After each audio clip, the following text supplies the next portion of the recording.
సరైన దృక్పథంతో ఉండటం చాలా ముఖ్యం. ఎందుకంటే సరైన దృక్పథానికి చాలా శక్తి ఉంటుంది. ఒక వ్యక్తి సరైన దృక్పథంతో ఉండటం వలన, అంటే ఉన్నత చైతన్యంతో ఉండటం వలన కొన్ని సమూహాలే విపత్తుల నుండి రక్షించబడతాయి. అంటే అలాంటి వ్యక్తి, ఉన్నత చైతన్యంతో ఉన్న వ్యక్తి, ఫర్ ఎగ్జాంపుల్ ఒక బస్సులో ఉన్నాడు. ఆ బస్సు యాక్సిడెంట్‌కి గురి కావాల్సి ఉంది.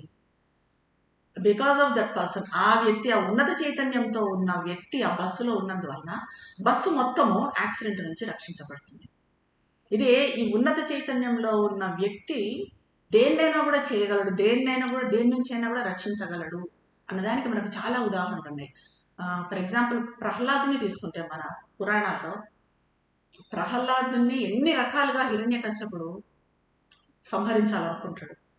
కొండల మీద నుంచి కిందకు అగాధాల్లోకి, లోయల్లోకి తోసేస్తాడు, జలపాతాల్లోకి తోయిస్తాడు, ఏనుగులతో తొక్కిస్తాడు. ఎన్ని చేసినా కూడా చేయలేకపోతాడు. ఎందుకు ఏమి చేయలేకపోతాడు? బికాజ్ ప్రహ్లాదుడు ఎప్పుడు కూడా శ్రీహరి నామస్మరణ చేస్తూ ఉన్నత చైతన్యంలో ఉన్నాడు. కాబట్టి అతను ఏమీ చేయలేకపోయాడు. దీనికి మనకు శ్రీ అరవిందుది కూడా ఒక ఉదాహరణ. ప్రకృతి వైపరీత్యాలను కూడా మనం అడ్డుకోవచ్చు అన్నదానికి. ఒకసారి శ్రీ అరవిందులు రూమ్లో, చాలా మందికి తెలిసే ఉంటుంది, రూమ్లో చదువుకుంటూ ఉన్నారు. పాండిచేరిలో పెద్ద తుఫాన్, అంటే తుఫాన్ అన్నది చాలా మామూలు ఇప్పుడు పాండిచేరిలో. చాలా పెను తుఫాను, గాలి, వర్షము అంతా ఉంది. కానీ మదరు శ్రీ అరవిందుల రూమ్లోకి వెళ్ళారు. శ్రీ అరవిందో చదువుకుంటున్నారు. మదర్కి ఆశ్చర్యం కలిగించిన విషయం ఏమంటే, అంత తుఫాను, అంత గాలి ఉన్నా కూడా ఆ గదిలో ఒక్క చుక్క కూడా లోపలికి రావట్లేదు. కిటికీలు తెరిచే ఉన్నాయి. కిటికీ తలుపులు ఇట్లా కదలడం కూడా లేదు అంత గాలికి. అంత వర్షం, అంత జల్లు పడుతున్నా కూడా ఒక చుక్క కూడా లోపలికి రాలేదు. అంటే ఉన్నత చైతన్యంలో ఉన్న వ్యక్తి ఆ ప్రకృతిని కూడా కంట్రోల్ చేయగలడు అన్నదానికి. సో సాధ్యమైనంత వరకు మనం ఉన్నత చైతన్యం అంటే ఏంటి? భగవంతునికి దగ్గరగా ఉండటానికి ప్రయత్నం చేయటం. దీనికి కొంచెం మనం ఎప్పుడు అప్రమత్తతో ఉంటూ మదర్ కాన్షియస్నెస్లో ఉంటున్నామా లేదా, ఏ పని చేస్తున్నా అన్నది జాగ్రత్తగా ఉండాలి. ఇంకా తర్వాతది ధ్యానం గురించి. ఇందాక చెప్పుకున్నాం ధ్యానం గురించి. మనమంతా కూడా ఏదో కొంత సమయం ప్రతిరోజు ధ్యానం చేస్తుంటాం. 15 మినిట్స్, 20 మినిట్స్, 1 అవర్ ఇలా. మరైతే ఇప్పుడు 10 మినిట్స్ ధ్యానం చేసే వాళ్ళకన్నా 1 అవర్ ధ్యానం చేసే వాళ్ళలో ప్రోగ్రెస్ ఎక్కువ ఉంటుందా?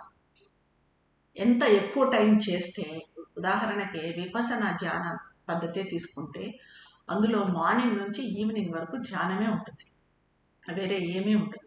సో మరి వాళ్ళది, మనకు ఇష్టమైతే ధ్యానం చేసుకోవచ్చు. మదర్ కొంతమందికి ధ్యానం చేయమంటారు, కొంతమందికి అవసరం లేదంటారు. ప్రోగ్రెస్ మరి ఏ రకంగా డిసైడ్ చేస్తాము ధ్యానం అన్నది అంటే, మదర్ అంటారు, ధ్యానంలో గడిపిన గంటల సంఖ్య మన ఆధ్యాత్మిక పురోగతికి నిదర్శనం కాదు. ధ్యానంలో మనం ఎన్ని గంటలు గడిపామో అన్నది ముఖ్యం కాదు. మనం ధ్యానం చేయటానికి ఇకపై ప్రయత్నం చేయాల్సిన అవసరమే లేనప్పుడు, అంటే ఇంకా ఆటోమేటిక్గా మనకి ధ్యానం అనేది మనలోకి ఒక భాగం అయిపోవాలి. అప్పుడు ధ్యానాన్ని ఆపడానికి ప్రయత్నం చేయాల్సి ఉంటుంది. మనం ధ్యానంలోకి వెళ్ళినాక ఇంకా ఆపాలంటే మనకు కష్టం అవుతుంది. ఆ రకంగా ఉండాలి. దైవం గురించి ఆలోచించటానికి మానేయడం కష్టం అనిపిస్తుంది.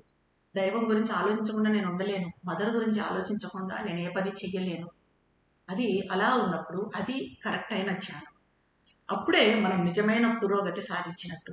ఇప్పుడు దైవంపై ఏకాగ్రత అనేది మన జీవిత అవసరంగా, భగవంతుని మీద, మదర్ మీద ఏకాగ్రత అనేదే నాకు కావాలి, అదే నా జీవిత అవసరము అన్నప్పుడు, ఉదయం నుంచి రాత్రి వరకు అది కంటిన్యూస్గా కొనసాగుతూ ఉన్నప్పుడు అప్పుడు మనం నిజంగా ప్రోగ్రెస్ అవుతున్నాము, పురోగతి చెందుతున్నాము అని అర్థం.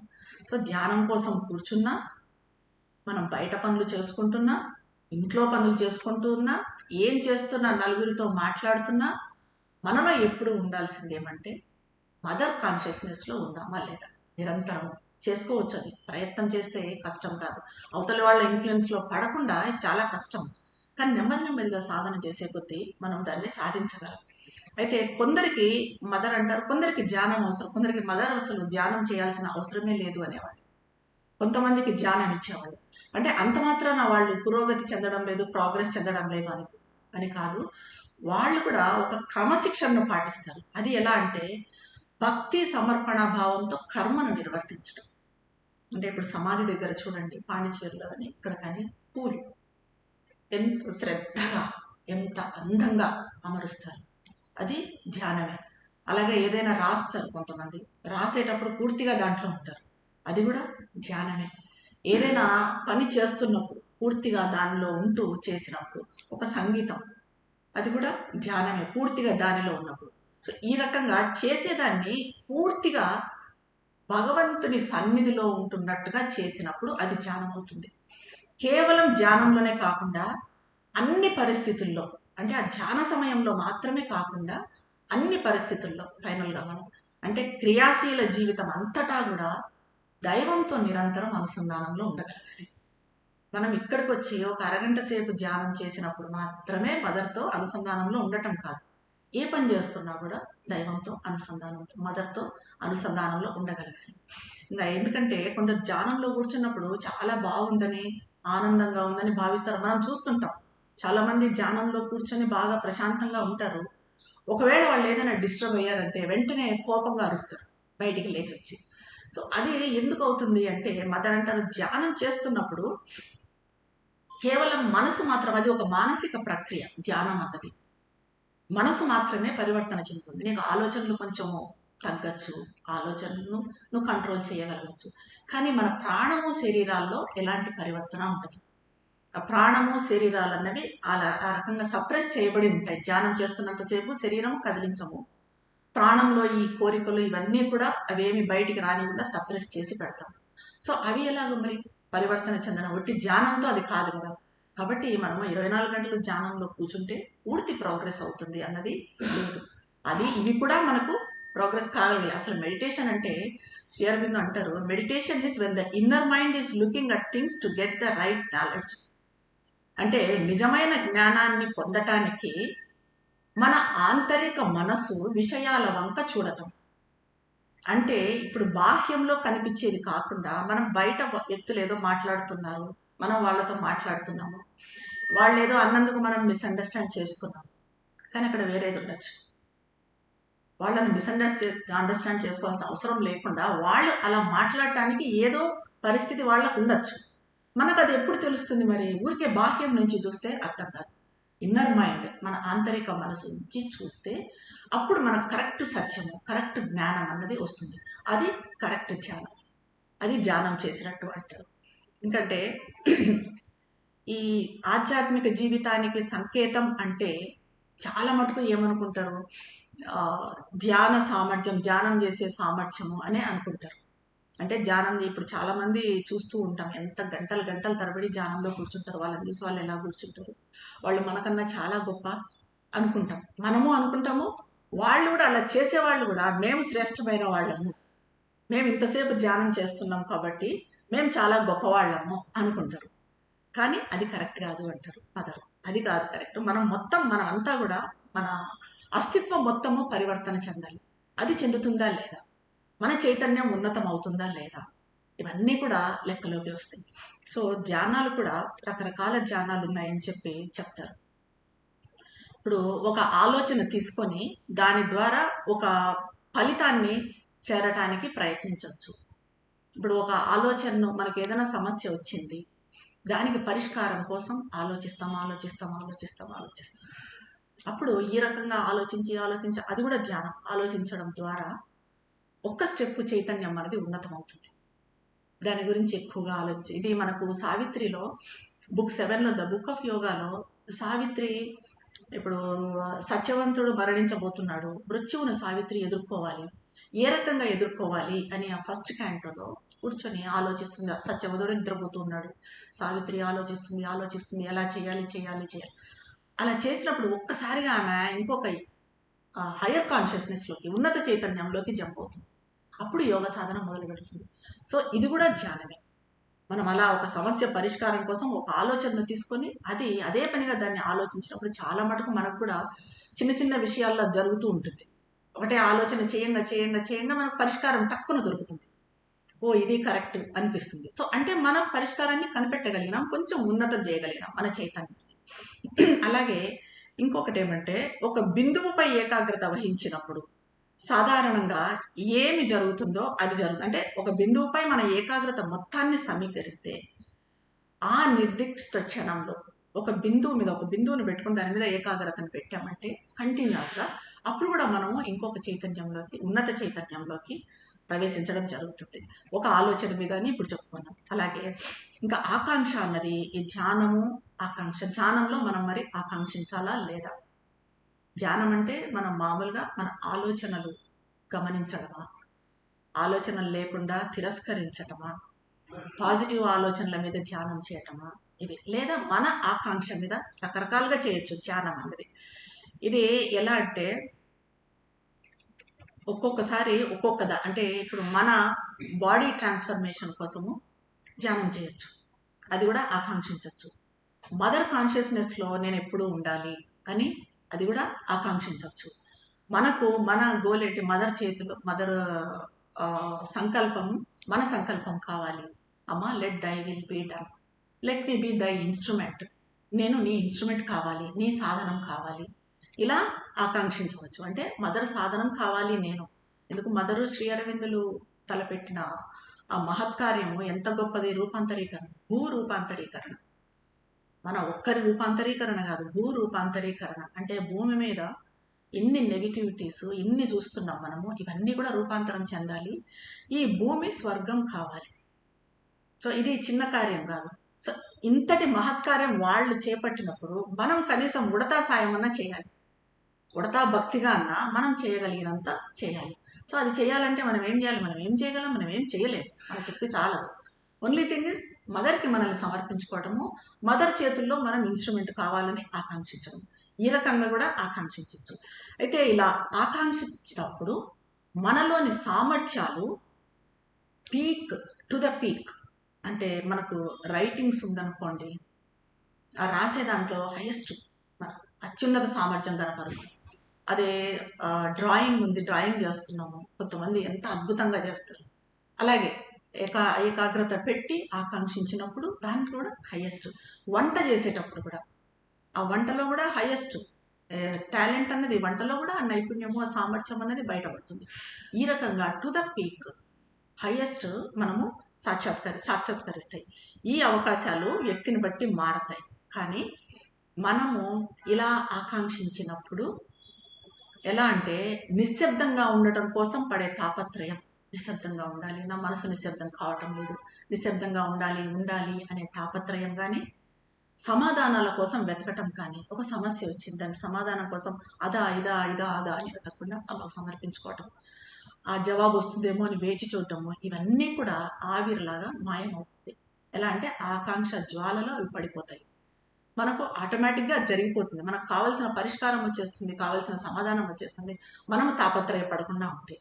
మనము ఈ జ్వాలలో, ఈ ఆకాంక్ష అన్నది ఎలా అంటే మదర్ చెప్తారు, మనం చేయాల్సింది కూడా ధ్యానంలో మదర్ ఫోటో ముందు కూర్చొని ఈ ఆకాంక్ష అన్నది మన హృదయం నుంచి మదర్ వైపుకు వెళ్తున్నట్టుగా భావన చేసుకోవాలి. ఆకాంక్ష జ్వాల అనేది ఒక అగ్నిలాగా, ఒక జ్వాలలాగా మదర్ ఫోటో వైపు వెళ్తుంది. ఆ జ్వాలలో మనలో ఉన్నవన్నీ కూడా, మన నెగిటివిటీస్ కానీ, ఏవైనా మన సమస్యలు కానీ, ఇవన్నీ కూడా అందులో ఆ జ్వాలలో వేసేస్తే అవన్నీ కూడా ఒక్కసారిగా కరిగిపోతాయి. ఈ రకంగా మనం కూడా ఆకాంక్షించవచ్చు, ఈ రకంగా కూడా ధ్యానం చేయవచ్చు.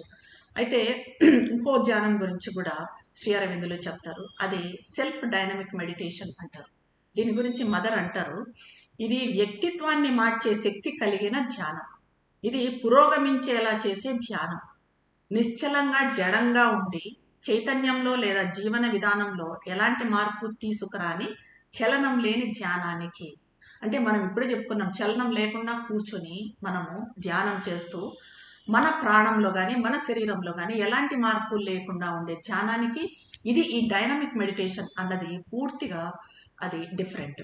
ఆ స్టాటిక్ మెడిటేషన్ వేరు, డైనమిక్ మెడిటేషన్ వేరు.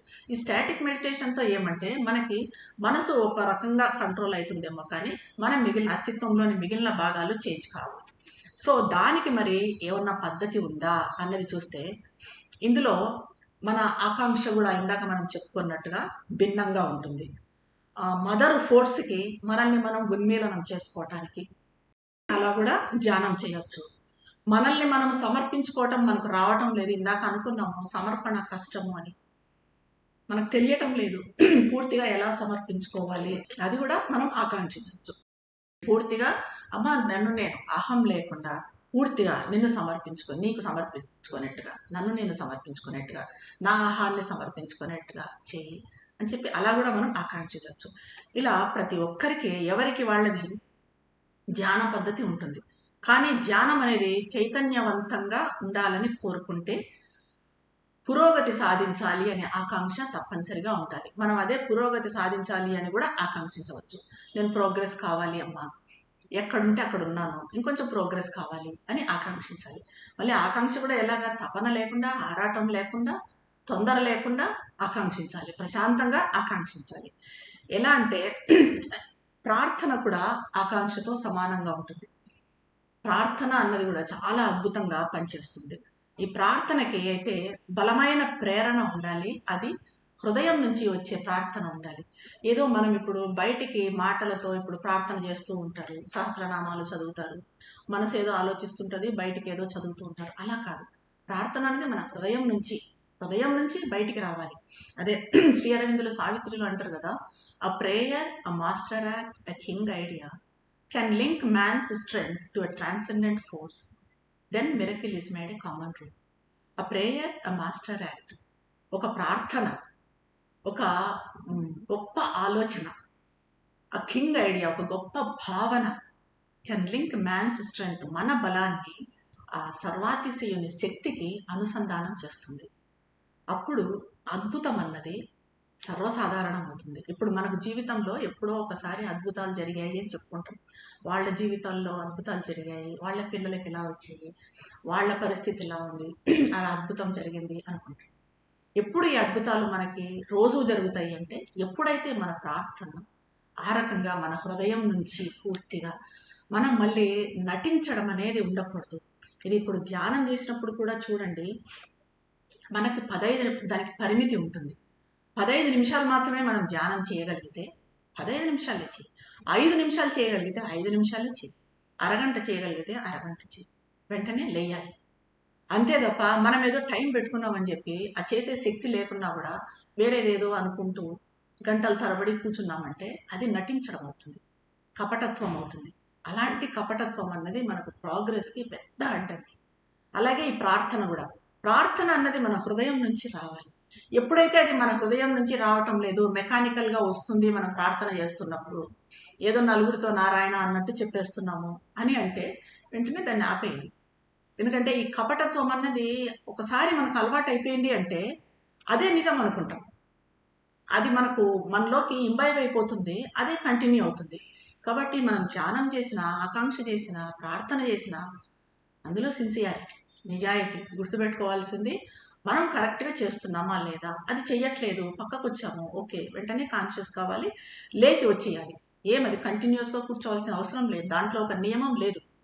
మదర్ కానీ శ్రీ అరవిందో కానీ మనకి ఇన్ని గంటలు ధ్యానం చేయాలి, ఈ రకంగా కూర్చొని ధ్యానం ఇవన్నీ మన పూర్ణయోగంలోనే లేవు ఇవన్నీ కూడా. ఎందుకంటే ఒక్కొక్కరికి ఒక్కొక్క వ్యక్తిత్వం ఉంటుంది, ఒక్కొక్కరికి తగినట్టుగా ఒక్కొక్క పద్ధతి ఉంటుంది. అది వాళ్ళకే తెలిసి వస్తుంది. ఎప్పుడు వాళ్ళకే తెలిసి వస్తుంది అంటే ఎప్పుడైతే మనం మదర్కి కనెక్ట్ అవుతామో అప్పుడు మదరే మనకు దారి చూపిస్తారు. ఓ నీది ఇది, నువ్వు చేయాల్సింది ఇది. ఇప్పుడు నేను మాట్లాడుతున్నాను, నన్ను మాట్లాడమని మదర్ అన్న, మీరు మాట్లాడలేకపోవచ్చు, మీకు ఇంకొక వర్క్ మదర్ ఇవ్వచ్చు, వీళ్ళకి ఇంకొక వర్క్ ఇవ్వచ్చు. ఈ రకంగా ఒక్కొక్కరికి ఒక్కొక్క వర్క్ ఇస్తారు మదర్. అందరం సమానమే, ఎవరు గొప్ప తక్కువ లేదు. దీన్ని బట్టి మదర్ ఆ రకంగా ఎలక్ట్ చేసుకుంటారు. అంతే తప్ప మనకు కానిది వాళ్ళెవరో మాట్లాడుతున్నారు, వాళ్ళెవరో రాస్తున్నారు, నాకు లేకుండా నేను తెచ్చుకుంటాను, దాన్ని చేస్తాను అని అంటే అది సాధ్యం కాదు, అది కపటం అవుతుంది. సో ఆ రకమైన కపటత్వం కూడా ఉండకూడదు. మన దాంట్లో ఫస్ట్ 12 అట్రిబ్యూట్స్లో ఉన్నదే సిన్సియారిటీ, నిజాయితీ. నిజాయితీ నిజాయితీ నిజాయితీ, ఇంకా 12 అట్రిబ్యూట్స్ కూడా నిజాయితీ అన్నా సరిపోతుంది, వేరేటివన్నీ లేకుండా నిజాయితీ ఒక్కటి మనం జీవితంలో సాధన చేస్తే అది చాలు, మనం ఎంతో ప్రోగ్రెస్ అవుతాం. సో ఇంకా ఎలా అయితే మనము మానసిక ఒత్తిడిని తగ్గించడానికి మామూలుగా శరీరాన్ని ఇది చేసుకోవడానికి, శరీరాన్ని కండరాలను బలం చేసుకోవడానికి వ్యాయామాలు చేస్తాం కదా, ఆ రకంగా ఇది ఆకాంక్ష కానీ ధ్యానం కానీ ముందు కొంచెం వ్యాయామం లాగా చేయాలి, ప్రాక్టీస్ చేసి ఆ తర్వాత అది మామూలు అయిపోతుంది. ఇప్పుడు మనకు ఎలాగంటే ఏదైనా ధ్యానం చేసిన తర్వాత అలసిపోయామనిపించింది, రాసిన తర్వాత అలసిపోయామనిపించింది, చదివిన తర్వాత సావిత్రి చదివిన తర్వాత అలసిపోతున్నాము. ఎందుకంటే సావిత్రి, లైఫ్ డివైన్ ఇలాంటి పుస్తకాలు ఎక్కువసేపు తీసుకోలేము. ఆ శక్తి అందరికీ ఉండదు. ఒక అరగంట తీసుకుంటే, ఒక అరగంట చదివితే మళ్ళీ వెంటనే మనకు విశ్రాంతి తీసుకోవాలనిపిస్తుంది. ఆ విశ్రాంతి కూడా ఎలా ఉండాలంటే, ఇందాక నేను చెప్పినట్టుగా తమస్సులోకి జారిపోయేదిగా ఉండకూడదు. అంటే ఏదో ఊరికే టైం పాస్ చేసేదో, ఏవో టీవీలు పెట్టుకొని చూడటమో ఇలాంటివి ఉండకూడదు. ఎలా ఉండాలి అంటే, ఏదైనా మనకు వేరే పుస్తకం లైట్‌గా ఉన్న పుస్తకం చదవచ్చు. లేకపోతే ఏదన్నా మనం పాయింట్స్ ఏదైనా నోట్ చేయాలంటే రాయొచ్చు. ఏదైనా చిన్న చిన్న గ్రంథాలు చదవచ్చు. ఇలాంటివన్నీ ఏదన్నా మనకు ఉపశమనాన్ని ఇచ్చేది.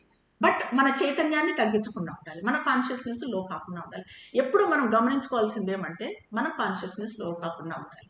ఇప్పుడు మనమంటే కష్టంగా ఉంటుంది. మన బుక్స్ చదవడం కష్టం అనిపించినప్పుడు, కొంచెం టైం అయిన తర్వాత ఇప్పుడు రామకృష్ణ మఠ పుస్తకాలు ఉంటాయి. అవి తీసుకొని చదవచ్చు. అది మంచిది. అట్లాంటివి కొంచెము పురాణాల గురించి భాగవతం కానీ, భారతం కానీ అది తీసుకొని కొంచెం సేపు చదవచ్చు. అంతే తప్ప అలా కాకుండా మనం ఏ టీవీలు చూడటమో, సీరియల్లు చూడటమో ఇది నాకు రిలాక్సేషన్ ఇస్తుంది అంటే పడిపోతాం మళ్ళీ. విశ్వామిత్రుల వారిలాగా ఏదో చేసినంత మళ్ళీ కిందికి ఒక 4 మెట్లు కిందికి పడిపోవడము, మళ్ళీ ఒక మెట్టు పైకెక్కడం. ఇదే జీవితం అంతా అవుతుందనమాట. ఒక మెట్టు పైకెక్కితే మళ్ళీ 2, 3 మెట్లు కిందికి పడిపోవడం. కాబట్టి ఎప్పుడు అప్రమత్తంగా ఉండాలి. ఫైనల్‌గా యోగం అంటేనే భగవంతునితో సంయోగం. ఇది మనకు తెలిసిందే. అంటే మనం ఏ బుక్స్ చదివినా, ధ్యానం చేసినా, ఆకాంక్ష ఇచ్చినా, ఏ పనులు చేసినా కూడా నిరంతరము మదర్‌తో అనుబంధంలో ఉన్నామా లేదా? మదర్ కాన్షియస్‌నెస్‌లో ఉన్నామా లేదా? దీనికి మనకు రకరకాలు ఉన్నాయి. మదర్ కాన్షియస్‌నెస్‌తో దగ్గరగా ఉండటానికి జపం చెప్పుకోవచ్చు. ఆనందమయి, చైతన్యమయి, సత్యమయి, పరమే, ఓం నమో భగవతే అని చెప్పుకోవచ్చు. ఇంకా లేదంటే సమర్పించుకోవడం అని ఇందాక చెప్పుకున్నాం. సమర్పణ మార్గం, ప్రార్థన అని, పుస్తకాలు చదవటం కానీ, మదర్ ఫోటో వంక చూస్తూ ఉండటం కానీ, ఇలాంటివన్నీ ఏవైనా ఏ రకంగా అయినా కానీ మనం భగవంతునితో సంయోగంలో ఉంటే మనం యోగం చేస్తున్నట్టు. లేకపోతే మనం ఏదో యోగం చేస్తున్నాం, రోజంతా యోగం చేస్తున్నాము, మేము యోగ సాధకులము అని బయట చెప్పుకుంటే మాత్రం అది పొరపాటే. ఎందుకంటే నిరంతరము మనం ఉండలేకపోతే, నిరంతరము ఉన్నప్పుడే మనము యోగ సాధన చేస్తున్నట్టు, పూర్ణ యోగ సాధనకు అర్హులమైనట్టు. కాబట్టి దీనికి మనము అర్హులం కావటానికి ప్రయత్నం చేయాలి. ఇటువంటి జ్ఞానాన్ని ప్రసాదించినందుకు శ్రీమాతకు దివ్యజనని శతకోటి వందనాలు సమర్పించుకుంటున్నాను.